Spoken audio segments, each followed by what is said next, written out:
Love from the Vortex. Welcome to Fall into the Vortex with Yoli, where we talk about all things love. Fall into the Vortex with Yoli. Fall into the Vortex. Hello there. And I just want to make sure that I have my gallery view just right for this wonderful interview with Dr. Naeem Madyun. Yes. Thank you for joining us, Fall into the Vortex with Yoli. I am so excited about this conversation that we're about to have. So may I call you Naeem? Yes, definitely. Okay, Naeem, tell us who you are. Yes, Naeem Madyun, born and raised in the Mississippi Delta, former higher education professor administrator in Minnesota, and transitioned just recently to K through 12 education. And so that is me.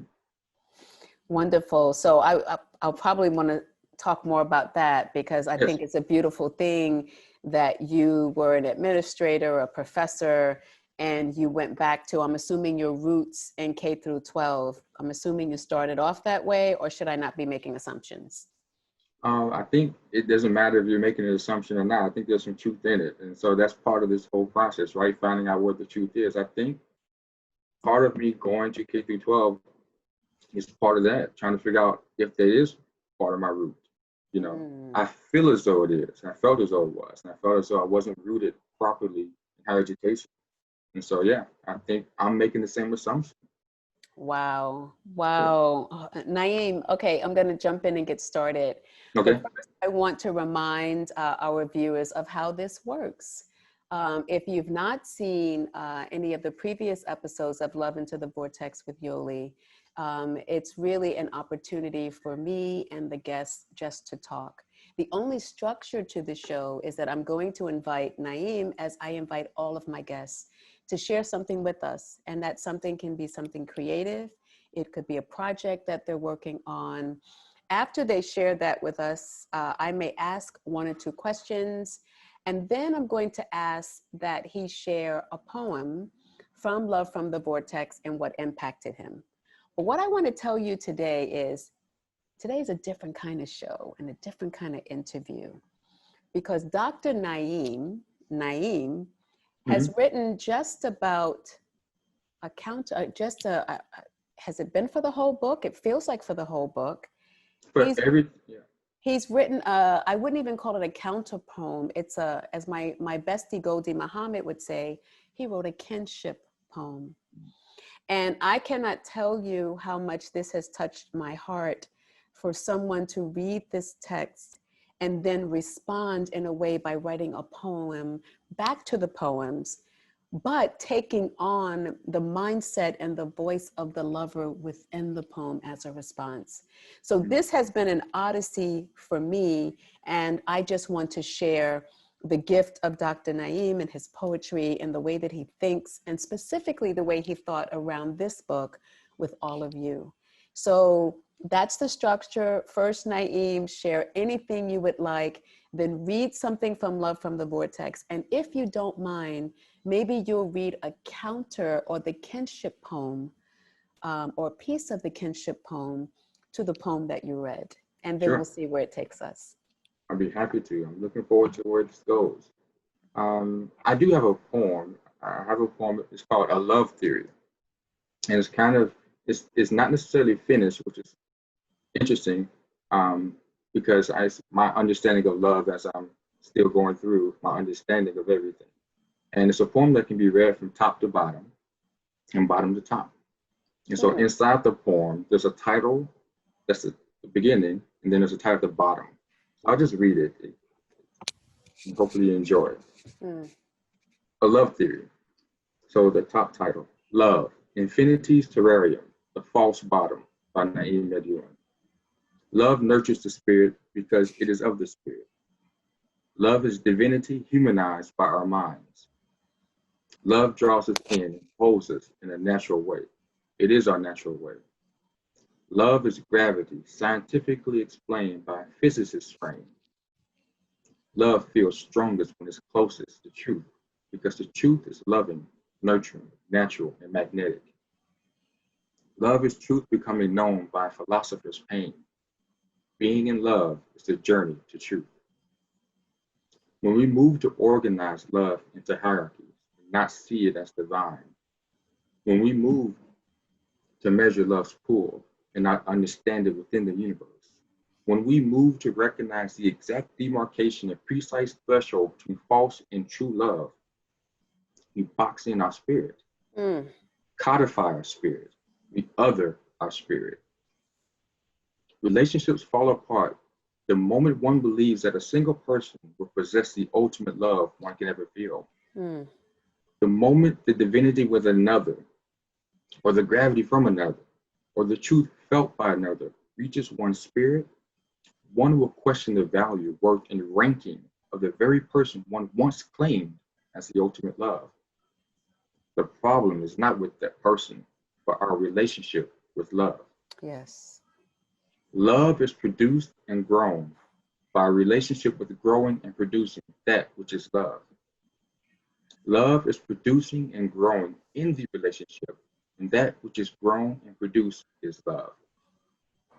Misuse of love is at the root of all infertility. Oh. Instead of who should we love or what should we love, what type of tending does my own heart need? Instead of who can I make love me or what can I make love me, what types of fruits and blossoms is my heart intended to produce? Instead of who I need to love less or what I need to love less, what types of self-love do I need to prune? Absolutely. How do I garden my heart?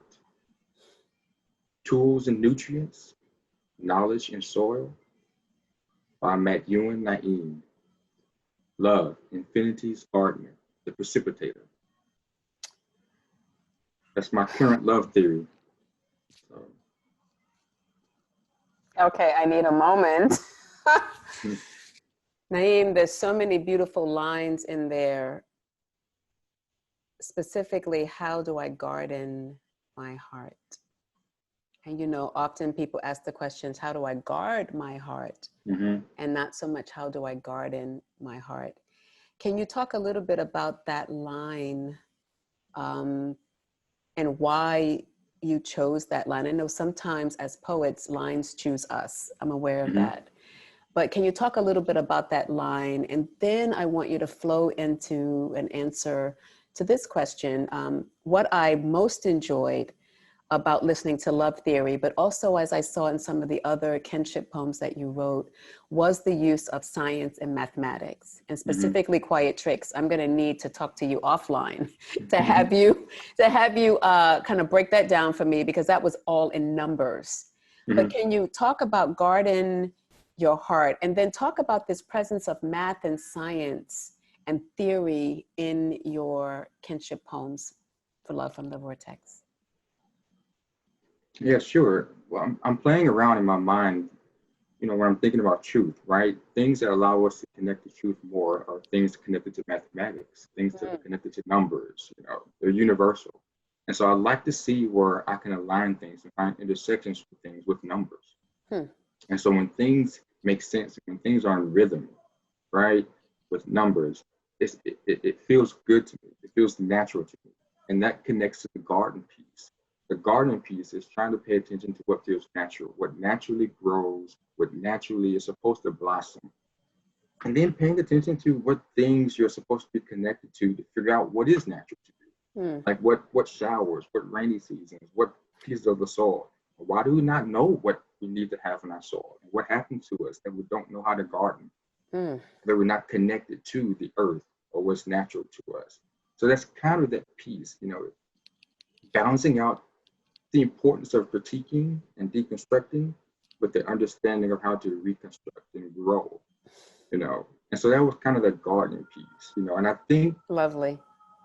often or too often when we're thinking about love, we're thinking in my mind so much about something that we have to be critical of or Mm. guarded by or protect from, instead of saying, like, how can I connect to someone else and figure out what's loving about that person and guarding that relationship or grow that relationship, you know, just kind of the thinking behind that. And sorry for the sirens in the Oh, background. that's You know, perfectly fine. we're still in COVID, although New York is so much better now, thank God, and continue to pray for others Yes. throughout this nation. So Interesting talk vortex in and of itself that we're in. a vortex in and of itself, Naeem, you just said Yeah. it. And I think you answered, you know, this idea of science being present and what's natural to you and what feels right. What I'd love for you to do now is turn to the book. I'm going to grab my copy too, Okay. right over here. And what I would love, Naeem, if you could read a poem from Love from the Vortex. And then if you wouldn't mind reading one of the kinship poems, Okay. right, that you offered so generously to me, and still need to figure out what to do with that. I see a co-publishing project in our future. That would be. I would be just excited about that. Oh, I would be honored if you just use it just to process as this, because that's what I did with it. Just use it to process. Mm. I would page 86 from the Zarin section. Okay, page 86 Yeah. from Zarin. Wonderful. A A member member of of the the wedding. Yes. I remember the member. day I wrote it. I remember the morning I wrote this, Oh, Naeem. I woke up and it came to me. The title came to me the night before, interesting. and the words just came to me immediately as soon as I woke up. And I grabbed my phone and I talked. A lot of these poems I spoke first. They just came out Interesting. of me, and then I wrote them down. So this was one of them that I spoke into my telephone. I think that's one of the things, and I'm going to read in a second, but one of the things I really liked about this book, because I kept trying, I think any reader will keep trying to think about what was going on in your mind at the time, what was the time, the setting, the mood, you know, and playing around with that in my head. It was really fun and informative, you know, Wow. for me. So Wow. Thank you. a member of the wedding. A year from now, I'm going to marry you. You held my face between your hands, looked directly into my eyes, and spoke a broken promise. A promise made on a dime in the heat of the moment. One you deliberately unraveled from the moment you thought it. For 8 months, you pulled me along for a ride before running me over. You ripped open my heart, left exposed at the side of the road. Nutrition for all of the lonely travelers. Heartbreak hitchhikers. There will be no marriage a year from now. No crisp invitations, no flowers, no dress. There is only you, me, and this empty dream, swaying between us, daring someone to open their eyes first. Thank you for that reading. Yeah, thank you for the poem. And so my kinship poem, I like how you framed that. That's Goldie To the Muhammad. That's Dr. Goldie Muhammad. Dr. Muhammad. Yeah, she's brilliant, and she's also my bestie. So I just want to make sure I give props to Well, thank you, Dr. Muhammad, for this. Thank you. Thank you, Uh, Goldie. so what I wrote, I was trying to, like you said, take the thinking of the person, but also filter through my own thinking and knowledge and wisdom and ignorance, right? A Mm. member of the wedding. Once I was a best man, accountable to a groom, guarding his ring with my life. Would have thought the ring was mine. For a moment I did, that lion thought. Do you have the ring? The judge reminded me. I was holding another's dream in the palm of my hand. I handed over my lie to be truthful, that I was not the best man. I was naked without the ring that was not mine. When I snatched it back to clean it off, everyone laughed, and no laughing mattered to me. Easier to hide behind a painful truth than to hand over the lie that the truth is behind. Oh, I don't want to be the groom, but I want that ring from my hand. So when I wipe my eyes after every dream, I'll still see that I'm loved. I was trying to think that, part of his hesitation was that he wanted to be in that role, but didn't want to be in the role. He wanted to be seen as being in that role, but didn't fully want to be in that role. And so what would somebody say who wanted the honor, wanted the recognition, but doesn't quite necessarily want to be held accountable for or responsible for all that comes with it? My goodness. So I was trying to write the poem from that particular piece. You know what's so amazing, Naeem, is that what you just described in many ways, from my perspective, was a characteristic displayed in Zarin of police officer, very strong-minded, strong-willed, talked a lot, said a lot of things, but the follow-through, at least with me, was just not there. But the idea of it, just the pomp and circumstance of, oh, this beautiful, elaborate wedding, so all could gather around and look how great you look and how great I look, mostly how great I look, right? Because I'm so strong and I'm so everything. And just the follow through, and that when it began to get real and deep, there was just no follow through. You make me think about something else in terms of follow through, and I can't think of the authors of this book, but it's Immunity to Change. And like when you read it and think through it, there's actually a loving component. Sometimes when you don't follow through, you're loving something else that's a counter to it even more. Wow. Wait, say more about that, please. So for instance, if let's take Zarin, I want to, and the fact that he's a policeman or has a police background, I want to be this person who is this loving, affectionate, caring, wedded person. But even more, I love this idea that people adore me for being strong. And that keeps me from following through with something I think I want. Oh, and wow. I'm afraid of who I will actually be if I follow through. But I'm not honest with myself about that. So I don't follow through because my love for this other thing is saying, hey, this is too scary for you. This is too freaky for you. This is too much for you. And you may not survive this. So don't commit all the way to that because you may not be the same person.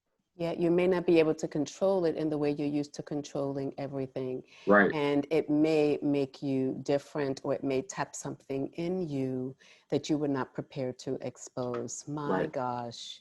So you're loving yourself in a way that's hidden from yourself, which makes it seem like you're not following through, but really you're following through with loving something about yourself that you really have placed at the core, and being afraid to follow through with something that you're afraid would disrupt that core.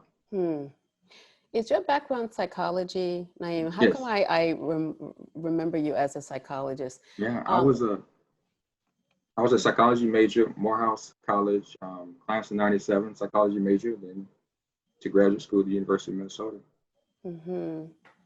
What role does psychology play in loving relationships? I think one of the things that it does is it forces the person to kind of pay attention to the self. And it forces the person to pay attention to understanding how either their mind and their body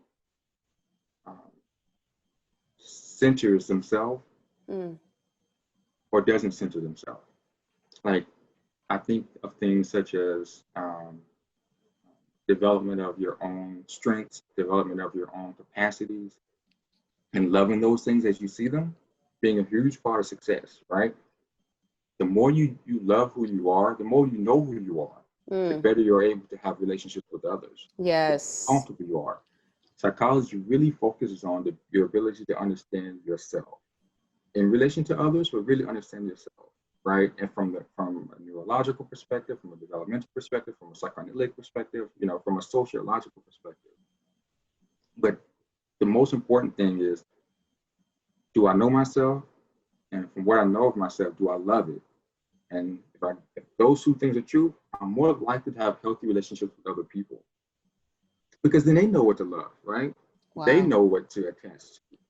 And then take it a step further, you maintain friendships and loving relationships with people if you can find things within them to love and nurture. Mm. Because what you're really doing is you're seeing parts of yourself within that person, and then you're kind of loving yourself. Oh my goodness. You're using that person, quote unquote, to love more things about yourself and nurture things about yourself, which is what I liked about this, which is actually what I did with this, really.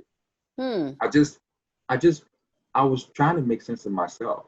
Like I said with Zarin, I filtered the poem through my own identity and tried to make sense of myself. Like, what would I think of myself in this situation? Would I like being seen this way? You know, and so I was trying to just really make sense of my own self and my own understanding of my own self using your poem, using your poems. Wow, Naeem. So this was helpful.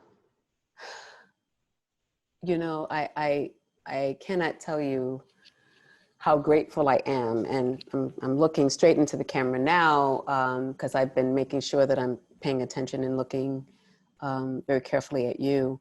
But I'm looking into the camera now to say first thank you to you, but thank you to those who have read the book, have sent me emails, text messages, voice memos, talking about how this book has helped them, how this book is allowing them to heal. And honestly, Naeem, even in this conversation with you, I cannot tell you what this continues to do for me by way of my own healing, by way of my own self-love, in the sense of part of when we start loving ourselves, for me, it's connected to understanding my purpose. And so the work that I do, anti-racist work, anti-oppression work, work with teachers and principals and students, there's that sharp sense of purpose that I'm adding to the world. I'm trying to make the world live up to what it can be. Mm-hmm. And so in the case of this book, and people saying, you've touched me in this way, or you have led me to seek therapy, or you've led me to write a kinship poem, or to call up someone and tell them that I forgive them. I cannot explain how beautiful that feels. Mm. And so I just wanted to say that, period. And I wanted to move on to ask you something, personal, if I can, as we're talking about love. And what role has love played in your life? And you can take that however you choose. Love as a child, with familial love, romantic love, but love as you are coming to understand it, because we know you opened up with love theory. So you're still theorizing around still it. theorizing. Well, I can take that in a couple of directions. I left the University of Minnesota because I think in my current thinking, I didn't love what I did. I didn't love what I was doing. I didn't have that natural passion for it, but I didn't know that. And I didn't know how to know that. And I built my love of what I was doing based on this false economy, like this Ponzi scheme. Wow. Where I relied on my love of the work based on how much others loved how I was able to support, or able to provide, or able to serve them. Wow. And so extrinsic motivation, right, not intrinsic. right, not intrinsic at all. Because I don't think, going back to the psychology piece that you talked about earlier, I don't think I had a full understanding of what my strengths were and a full appreciation of my strengths. So I didn't know how to love myself intrinsically in the role. But I did know how to make other people, in my mind, be in position to enjoy what they were doing. And I think part because I knew how important it was to enjoy what you were doing, because I didn't enjoy what I was doing. So were you performing? I would say definitely a performance to some degree, because even in this thing right here, it feels, although it feels comfortable, it also feels a little vulnerable. Yes. So at the end of this, I know I'm going to be drained a little bit, because I think I'm much more introverted and much more private of a person than I think some people think that I am.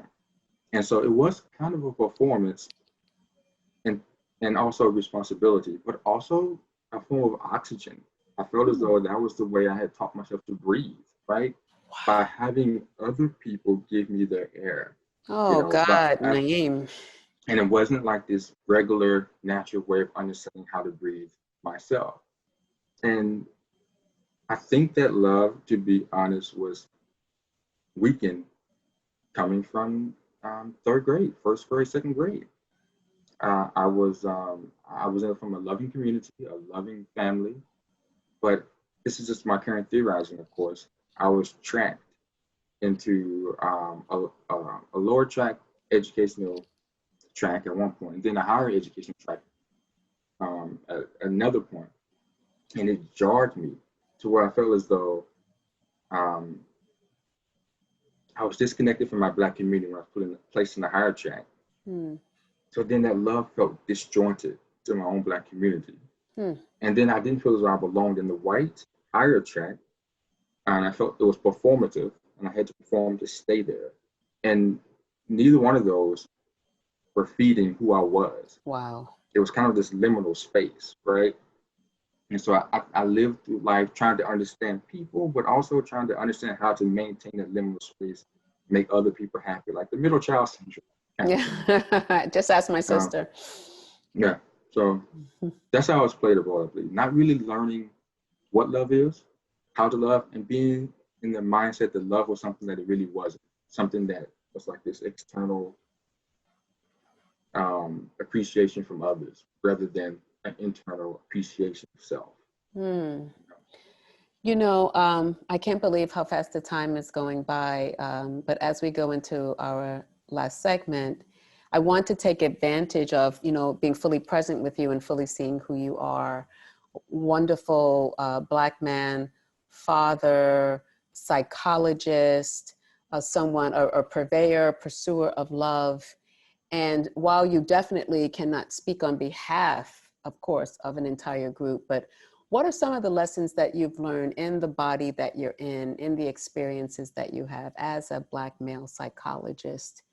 And what would you say to other Black males, if you will? And I'm talking, I guess, about romantic love at this point.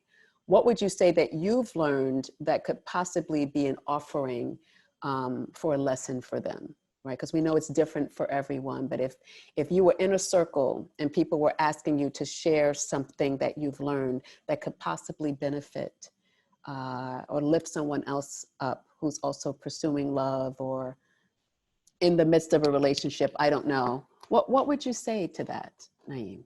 Yeah, well, one thing that comes to mind, one of the things that I'm thinking about is it's really interesting and fascinating, the multi-generational presence of love. Hmm. I think often daughters and sons enter relationships in response to the relationships they saw their parents have, Yes. right? And so they either over-adjust one way or over-adjust the other way. And I think that adjustment is a piece that needs to be taken into consideration by the partner. Because sometimes you are loving how that person is responding to the love from their parents, Wow. and that's a conversation that we don't necessarily have. It's a difficult conversation to have because that parent is also responding to how they were loved and not loved by their parent. Hmm. So there's multiple generations of love being aligned, misaligned, or abused or misused, right? That is affecting how that relationship is operating. And I think those conversations, those multi-generational conversations about how do we see love, how do we show love, how do we interact with love, those are not happening. And I think that understanding would serve us well, reduce a lot of hate and hurt, or at least help us understand how to work through it better. You know, to just like have those conversations and understand those conversations, think through those conversations with your partners and your partner's family and your partner's Wow. family's family. Naeem, I'm already feeling like I need to have you back with Fall into the Vortex with Yoli. I feel like I'm in a vortex of sorts right now, and I want to kind of shake myself out of it because I think if we talk some more, I would go deeper and deeper. But would you do the honor of sharing another of your poems? It could be any poem that you've worked on or that you're working on connected to not connected to Love from the Vortex, or if you wouldn't mind giving us a sequence of a Love from the Vortex poem and a kinship poem that you've written. It's up to you. Let's see if I can find. Um, yeah, I can do that. I'm going to play around with one. Okay. I think. A tea with God. Oh my goodness. Where is that? A Tea with God, I should know the page because that's actually one of my favorites. It's the Zarin section Okay. for sure. Zarin again. And I'm flipping along as well. So I'm helping out to find it. Oh, page 75. Okay, page. I should have known that. I just read it the other night too. Actually, I was on the Black Gaze podcast. These wonderful sisters or assistant professors at 2 different universities. And they have this Black Gaze podcast, and it was beautiful. And we also had a live event. Tea with God is also a favorite poem of one of my friends, Margarita. So now every time someone says it, I think about Margarita. Anyway, page 75. I go on enough tangents. Yeah, so this is a lengthy poem, so I will do my best. Okay. I learned early on in my spiritual life never to question God, but lately I felt the impulse to sit for tea with God and ask a few questions. Why on earth did you have me fall in love with a man who lives in a city I have always despised? A man whose career has only caused surges of hate within me. Why would you allow my heart to be unlocked by someone who, on the surface, doesn't seem to give a shit about being in a relationship with me? What is my lesson here? Is this a rhetorical exercise or a quest for me to find an answer to the perennial question eloquently posed by the 1950s philosopher Frankie Lyman? Why do fools fall in love? I am a fool. I have allowed myself to slip heart first into a breathing space where I have not checked the air pressure or the quality. I am the fool who has allowed God to let my heart be open to words that I've longed to hear coming from the lips of someone whose reflection mirrors my own. I am the fool who has fallen for a person who understands the struggle in ways that I do and never can, who can hold me closely and whisper, rant, rage against the machine that is this broken, beaten, battered falsity of a democratic nation. Who can then release the pressure that is the work of our Blackness? Blackness matters to me in life and in love. My heart knew this long before my body did, yet my body knew this all along. My spiritual godparents, Jimmy, Malcolm, Tony, speak to me each time I write to and about the cop in Boston, who finds it challenging to communicate with me, except when his body speaks mine. In those moments, we share the same tongue, language, love, interlocking intermittently, dizzyingly dazzling the spaces around us until we, as one, are the most captivating light show in the darkest parts of 2 a.m. When his body talks to mine, all the things that I hate the most about his profession in that city evaporate around us, hanging overhead, thickening the air as it mixes with his sweat, my hair. Today, reality has no bearing on the fact that I have never felt so alive in the moment in June when I looked into his eyes and saw a soul that reflects and intertwines with mine in the search for love. Yes, God, we have a few things to talk about. That was a good one. Thank you. And it was a really challenging one to think about. How do you respond to that? And get into their mind. So this is the Tea with God kinship poem. Mm-hmm. Dr. Manda, thank you again. Yes, thank you, bestie. Tea with God. Bowing my head before Java with Osiris and Bofrok with Oshun, revealed to me why secrets of gravity were taught to me by the beautiful one who applies critical eyes to the history of my identities. The sting of her paper cuts make for nice beauty marks on the back of my black and blue. I push through for deeper cutting to occur. I cut deeper to find fruits of knowledge inside of her, knowing her more deeply, biblically, and spiritually. Physical lessons to be learned. Exercise my heart somatically at every turn. So Socratically, I place within this urn burnt offerings of wonderings I could not by myself discern. Wow. Help me see. Brew my thoughts into a tea from my offerings to help me see. Why do I have to learn from her about shortness of breath, tightness of chest, irregular palpitations, loss of appetite, dizziness, fatigue? Why do I have to wait for her to receive fullness of breath, expanding chest, Buddha's heart rate, satiation, clarity, strength? I've always prayed for only 3 of these. When I'm with her, I reach 4. When she's with me, I reach 5. When we're with each other, we reach the 6th level. If we're not meant to stay this high together, then that's it. That's enough. That was a fun one to respond to. Naeem, I'm blown away. I'm blown away. Thank you so much. Yeah, thank you I for. definitely want. I'm sorry. No, go ahead. You were No, speaking. thank you for allowing me to take the liberty to do this. That's the gift in and of itself. I know an author is prideful over or proud of a work, and so I appreciate you allowing me to do that. And I'm grateful. And I'm still sitting with and reading through some of the poems that you've written. I read 2 or 3 times, and then I go to the actual poem. Then I go to your kinship poem. And I often have a new understanding. And I think what may happen, right now I'm doing a lot of teaching, but if and when I give myself the space, I know that a new poem will emerge from some of these.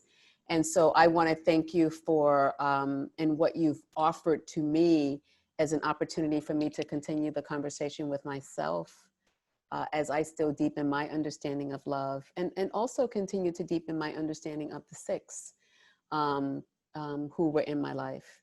Mm-hmm. So on that note, we'll talk offline as well as hopefully online again. Yes. I want to thank you for being here with Fall Into the Vortex with Yoli. And I want to thank all of you. Thank you for tuning in. Please continue to tune in for the next episodes. As you see, you never really know what happens or where the conversation can go. And that's the most beautiful part of it. At least it is for me. And I hope it is for you. And I certainly hope it was some of that for you, Naeem. Thank you, everyone. Thanks for tuning in. We'll see you next time.